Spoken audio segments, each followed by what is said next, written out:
question about the Gene Tech bill, and I saw an interview, I think it was John Ansell, asking Jenny Marcroft about whether there were safeguards in place or not for the Gene Tech bill.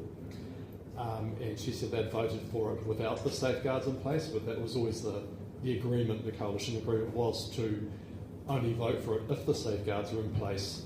And I think, well, I might speak for a lot of people in the freedom community, and I suspect maybe 3-4% of your total 6% vote might be in agreement that we're quite concerned about your stance on that, and also Jenny Marcroft's comments.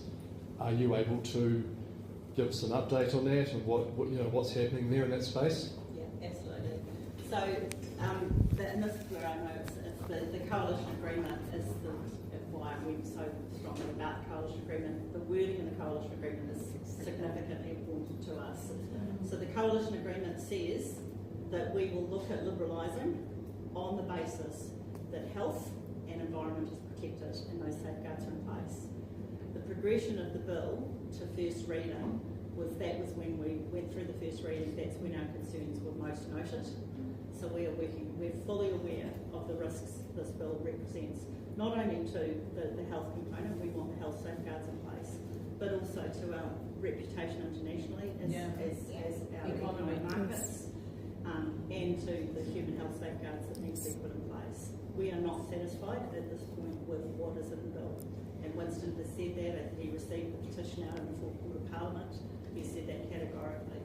We will not support this bill unless we are satisfied that those safeguards exist. So I appreciate that the bill has gone through, which is we supported it through the first reading, and into the committee stage. We are not satisfied the safeguards are in place, and we will continue to fight to ensure the safeguards that we committed to are in place, because we recognise the importance of this issue to our economy and to health, and we will continue to work in this space. Thank you. I think it would be quite a big issue for the freedom vote, which is, I think, a significant portion of your current 6% that you've got.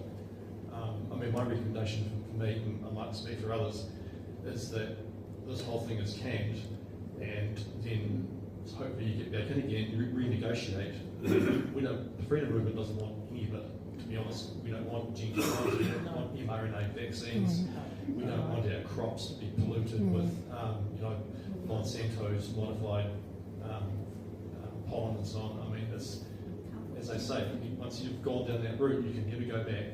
And we'll make sure that we're not a 6% party come the next election, and we'll be sure to get it. Well, don't forget us though, because we're quite significant. Absolutely, and that's why I said to you, in terms of making New Zealand healthy again, that is a big component of the work that I'm doing, is to ensure that those natural health products that we have the ability to choose how we want to live well and be healthy, and there's some options available in that. That's why within the delegations that I have my responsibility for, which is the natural health products, what compliance processes will be put in place in the medicines legislation, what that looks like. So those are the components